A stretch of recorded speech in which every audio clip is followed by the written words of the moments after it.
भारत की भूमि पर रहने वाले किसान हमारी आत्मा है। ये किसान अपने पैरों के नीचे फल से लेकर अनाज तक सब कुछ उगाते हैं। ये उनकी कहानी है जो दिन रात मेहनत करते हुए अपनी जमीन संभालते हैं।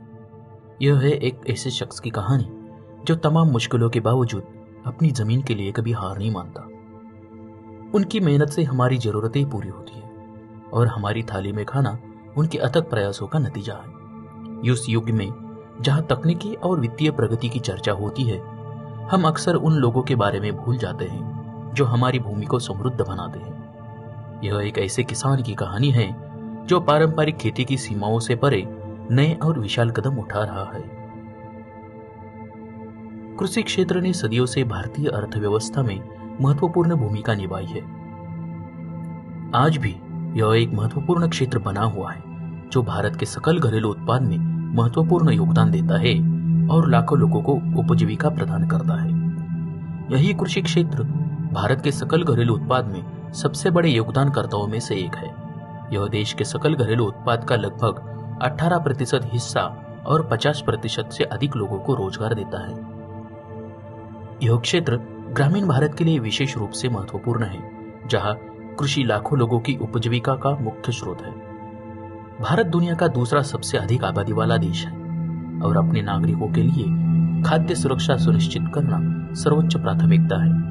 कृषि क्षेत्र देश की आबादी को खिलाने वाले भोजन के उत्पादन के लिए जिम्मेदार है।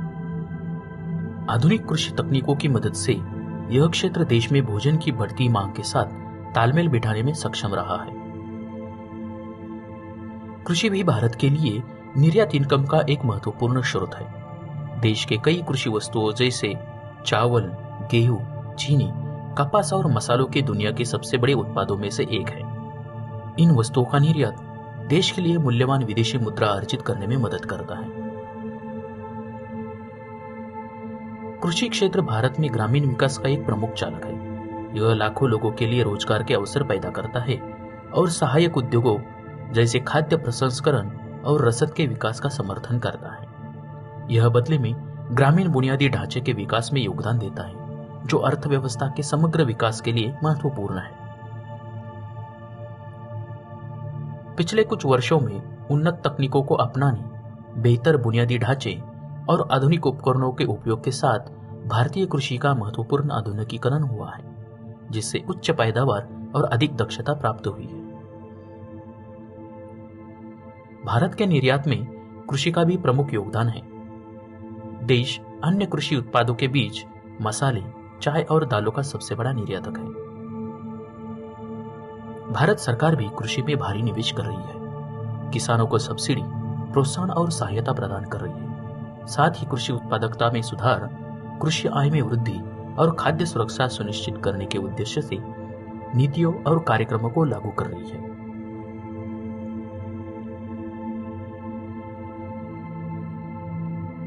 उन्नीस 1960 के दशक में भारत हरित क्रांति के रूप में ज्ञात कृषि विकास के परिवर्तनकारी दौर से गुजरा।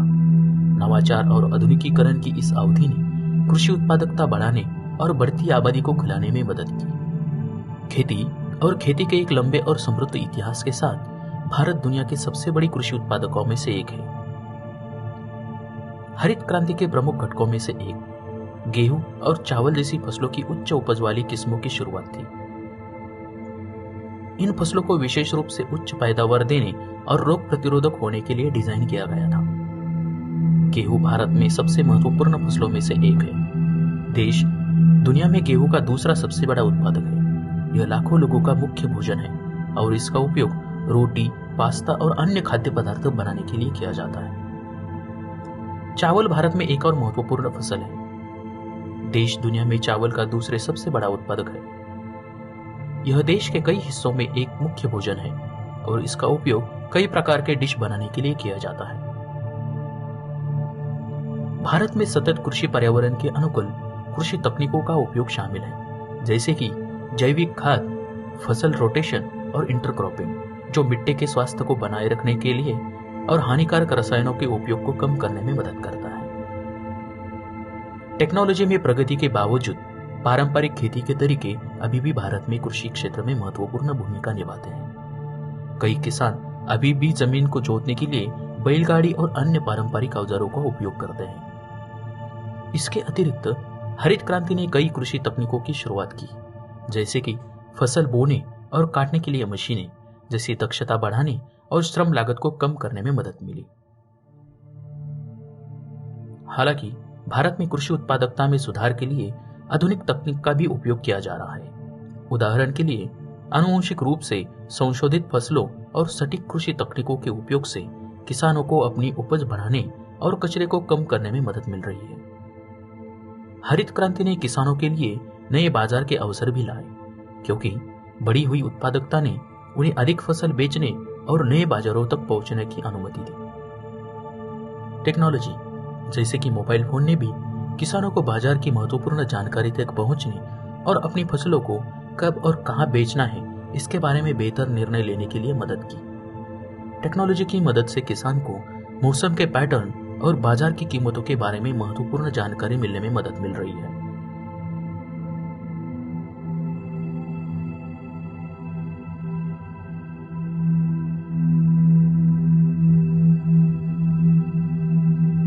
सतत सक्षम कृषि में जल संसाधनों का कुशल उपयोग भी शामिल है, जैसे ड्रिप सिंचाई, जो पानी के संरक्षण और पैदावार बढ़ाने में मदद करती है। हरित क्रांति ने नई सिंचाई तकनीकें भी लाई, जैसे कि मोटर चलित पंपों का उपयोग, जिसने किसानों को अपनी फसलों को अधिक कुशलतापूर्वक और प्रभावी ढंग से सिंचाई करने की अनुमति दी। इसके अतिरिक्त भारत में स्थायी कृषि में सौर और पवन ऊर्जा जैसी नवकरणीय ऊर्जा स्रोतों का उपयोग शामिल है, जो ग्रीन हाउस गैस उत्सर्जन को कम करने और जलवायु परिवर्तन से निपटने में मदद करता है।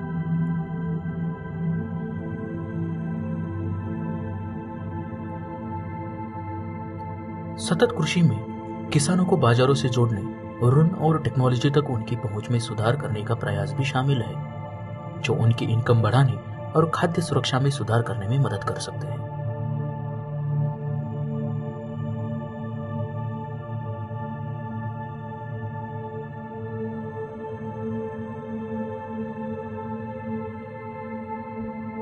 भारत का कृषि क्षेत्र देश की अर्थव्यवस्था और संस्कृति का एक महत्वपूर्ण हिस्सा है, जो लाखों लोगों को भोजन प्रदान करता है और लाखों लोगों की उपजीविका का समर्थन करता है।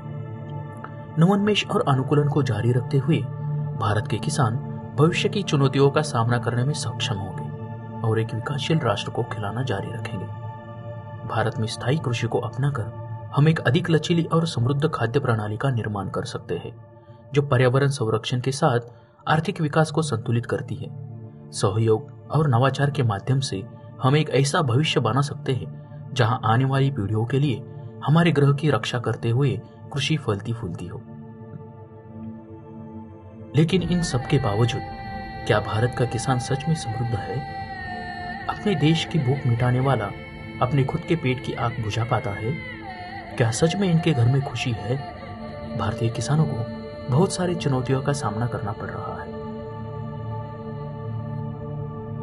कृषि क्षेत्र सदियों से भारत की अर्थव्यवस्था की रीढ़ रही है, लेकिन हाल के वर्षों में इस क्षेत्र को कई चुनौतियों का सामना करना पड़ रहा है, जो देश भर के लाखों किसानों की उपजीविका के लिए खतरा है। जलवायु परिवर्तन भी भारतीय किसानों के लिए एक बड़ा खतरा बन रहा है। बदलने वाला मौसम पैटर्न और चरम मौसम की घटनाओं के कारण फसल की विफलता और आजीविका का नुकसान हो रहा है। सूखा और बाढ़ जैसे अनियमित मौसम के पैटर्न अधिक लगातार और गंभीर हो गए हैं, जिससे किसानों के लिए फसल उगाना और उनकी पैदावार को बनाए रखना मुश्किल हो गया है।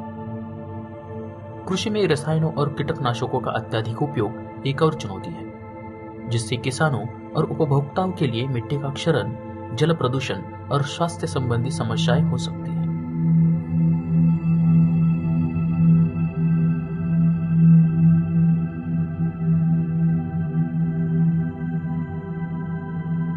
इसके अतिरिक्त कृषि उत्पादों की कम और अस्थिर कीमतें किसानों के लिए एक बहुत बड़ा खतरा है, जो अक्सर बाजार में उतार चढ़ाव और व्यापारियों के प्रभुत्व के कारण अपनी फसलों के उचित मूल्य प्राप्त करने के लिए संघर्ष करते हैं। अंत में कृषि क्षेत्र के लिए सरकारी समर्थन और नीतिगत सुधारों की कमी भी भारत में किसानों के लिए चुनौती बन रही है, जिसके कारण देश के कई हिस्सों में विरोध और अशांति है। भारतीय किसान वर्षों से संकट का सामना कर रहे हैं। बढ़ती संख्या में किसानों को गुजारा करने के लिए संघर्ष करना पड़ रहा है और कई आत्महत्या तक कर रहे हैं। इन चुनौतियों के बावजूद भारतीय किसान वापस लड़ रहे हैं और अपने अधिकारों की वकालत कर रहे हैं, ऋण तक पहुंच की मांग कर रहे हैं, अपनी फसलों को उचित मूल्य और स्थायी कृषि पद्धतियों के लिए समर्थन की मांग कर रहे हैं। भारतीय किसानों का समर्थन करके और टिकाऊ और समान कृषि को बढ़ावा देकर हम एक अधिक लचीला और समृद्ध खाद्य प्रणाली बना सकते हैं, जो किसानों और उपभोक्ताओं को पर्यावरण को लाभ पहुंचाती हो।